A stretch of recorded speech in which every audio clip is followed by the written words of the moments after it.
একজন বুড়িমা খুব সুন্দর মধুর কণ্ঠে গাইছিলেন। গানটা আমার শব্দে মনে নাই, আমি যতটা পারছি বেসুরো গলায়, আগেই বলেছি আমার গানের ব্যাকরণ নয়, আমি সেটা আপনাদের শোনাবার চেষ্টা করছি। গুরু ভজরে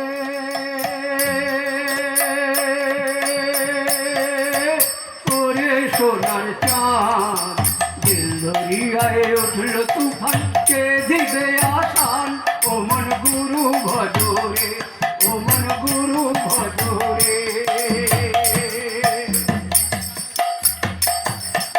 ও মন গুরু ভজরে, ওরে সোনার চাঁদ, দিল দরিয়ায় উঠল তুফান, কে দিবে আসান, ও মন গুরু ভজরে, ও মন গুরু ভজরে।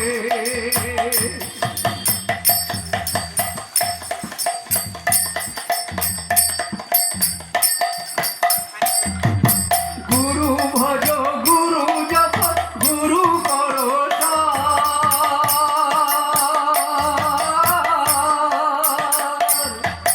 গুরু ভজ গুরু জপ গুরু করো সার, গুরু বিনা এ জগতে, গুরু বিনা এ জগতে কে আছে তোমার, ও মন গুরু ভজরে, ও মন গুরু ভজরে, ওরে সোনার চাঁদ, দিল দরিয়ায় উঠল তুফান, কে দিবে আসান, ও মন গুরু ভজরে, ও মন গুরু ভজরে, ও মন গুরু ভজরে।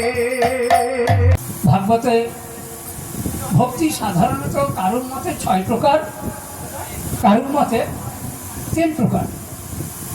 অহিতকি ভক্তি স্তর আছে অনেকগুলো, যেমন ভক্তি মানে ভয়ে ভক্তি, আর কপট ভক্তি, আর বিশুদ্ধ ভক্তি। ভয়ে ভক্তি বলতে কি বোঝায়? আমরা মা শীতলা, মা মনসা দেখলেই প্রণাম করি না, মা কালী, মা শীতলা আর মা মনসাকে যে প্রণাম দেখবেন তার মধ্যে অনেকটাই ভয়ে ভক্তি মিশ্রিত থাকে। এরপর আছে কপট ভক্তি। কপট ভক্তি কি?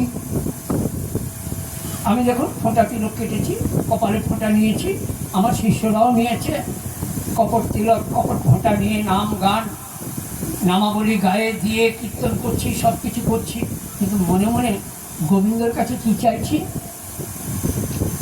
আমার ছেলেটার যেন চাকরি হয়ে যায়, হে গোবিন্দ আমার মেয়েটার যেন খুব ভালো জায়গায় বিয়ে হয়ে যায়। দেখুন মনে রাখবেন, গোবিন্দকে পাওয়ার জন্য আমরা কিন্তু গোবিন্দকে চাইছি না, আমরা গোবিন্দকে চাইছি কি না, হে গোবিন্দ আমি যেন তোমার কাছে আমার সংসারের সমস্যাগুলো মেটাতে পারি। এগুলো তো আমাদের সাধারণ সংসারীদের জন্য, আমাদের তো কামনা বাসনা থাকবেই, আমরা হরিনাম করব, গোবিন্দের নাম দেব, হরিবাসর দেব, আমরা তো আশা করবই আমার ছেলের চাকরি হোক, আমার মেয়ের ভালো জায়গায় বিয়ে হোক, আমার ব্যবসার আরও উন্নতি হোক, এতে তো দোষের কিছু নয়। ভগবানের কাছে চাইবো না, কার কাছে চাইবো? তোমাদের কাছে চাইবো না, তা তো হবে না। সেই যে গো একটা ফকির একবার গিয়েছিল সম্রাট আকবরের কাছে। সম্রাট আকবর নাকি সবাইকে সকালবেলায় দেখা করে যে যা চায় ভিক্ষা দেয়, দান করে। তো ফকিরের যেতে একটু দেরি হয়েছে, ফকির গিয়ে দেখলো সম্রাট আকবর নামাজ পড়ছে আর আল্লাহর কাছে বলছে, হে আল্লাহ আমাকে সুখ দাও, আমাকে ঐশ্বর্য দাও, আমাকে শান্তি দাও, আমার নাম জপ দাও, আমি যেন বিশাল সম্রাট হয়ে জগতে জীবন ভোগ করতে পারি। সব শুনে ফকির আস্তে আস্তে চলে যাচ্ছে। তখন সম্রাটের নামাজ পড়া শেষ হয়ে গেছে। সম্রাট উঠে দাঁড়িয়ে দেখে ফকিরকে বলছে, সে কি তুমি চলে যাচ্ছ কেন? দাঁড়াও, তোমার কি চাই বলো, আমি তোমাকে এখনই দেবো। ফকির মৃদু হেসে বলল, সম্রাট আমি আপনার কাছে ভিক্ষা চাইতে এসেছিলাম, তা দেখলাম আপনি নিজেই ভিখারি, আপনিও ওপরওয়ালার কাছে ভিক্ষা চাইছেন, তো আলাদা করে আর আমি কি ভিক্ষা চাইবো আপনার কাছে? তো চাইতে হয় তো আপনি যার কাছে চাইছেন আমি তার কাছেই ভিক্ষা চাই।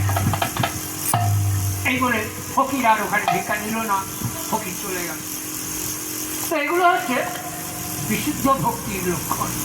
বিশুদ্ধ ভক্ত, প্রকৃত বিশুদ্ধ ভক্ত, সে সাধারণ মানুষের কাছে কিছু চাইবে না, সে একমাত্র গোবিন্দর কাছেই চাইবে। তাহলে আপনারা বুঝলেন, ভয় ভক্তি আগেই বলেছি, কপট ভক্তি আর বিশুদ্ধ ভক্তি, এই তিনটে স্তর অতিক্রম করলে তবে আমাদের জানবে অহৈতুকী ভক্তি। অহৈতুকী ভক্তিটা কিরকম? যে ভক্তির মধ্যে কোনো চাওয়া পাওয়া নাই। হে গোবিন্দ, আমি তোমার কাছে কিছু চাই না, আমি তোমাকে ভালোবাসি, তাই তোমার সেবা করেই আমার আনন্দ। সেই যে একজন সাধু রামকে প্রসাদ দেবে বলে রোজ রুটি ডাল বানাতো, আর রুটিতে ঘি মাখিয়ে তারপরে সেই ডাল রুটি সে ভগবান শ্রীরামকে, রামলালাকে নিবেদন করত। একদিন এখনো আপন মনে রুটি বানাচ্ছে, আর একটা কুকুর রুটিটা মুখে নিয়ে, দুটো রুটি মুখে নিয়ে ছুটছে। তো সাধুও এক বাটি ঘি হাতে নিয়ে তার পেছন পেছন ছুটছে আর বলছে, ও রামলালা একটু দাঁড়াও, ও রামলালা একটু দাঁড়াও, রুটিটা এখনো ঘি মাখানো হয়নি, রুটিতে ঘি মাখানো নেই, তোমাকে আমি কি করে সেটা নিবেদন করবো? অদ্ভুত কাণ্ড। কুকুরটা কিন্তু দাঁড়িয়ে গিয়েছিল, সাধু গিয়ে সেই রুটিতে ঘি মাখিয়ে দিল, তারপর কুকুরটা সেটা খেতে লাগলো। অহৈতুকী ভক্তির লক্ষণ হচ্ছে সাধক তখন যেহেতু গোবিন্দর কাছে কিছু চায় না, সে সর্বজীবেই সর্বত্রই গোবিন্দকে দেখতে পায়, সকলের সেবা করেই তার আনন্দ। আর সেই জন্যই অহৈতুকী ভক্তি প্রধান সাধিকা কে ছিলেন? দাপর যুগে রাধিকা। রাধারানীর তখন কি অবস্থা? না কৃষ্ণ তখন দ্বারকায় চলে গেছে, কিন্তু যত্র যত্র নেত্র স্ফুরে তত্র তত্র কৃষ্ণ হেরে। রাধারানী যেখানেই চোখ ফেলছে সেখানেই কৃষ্ণ দেখছে। এইটাই হচ্ছে অহৈতুকী ভক্তির প্রধান লক্ষণ। সেই জন্যই রাধারানী বলতেন, না পুরায় রাধায় অঙ্গ, না ভাষায় জলে, মরিলে তুলিয়া রেখো তোমালের ডালে সখী, তোমালের ডালে।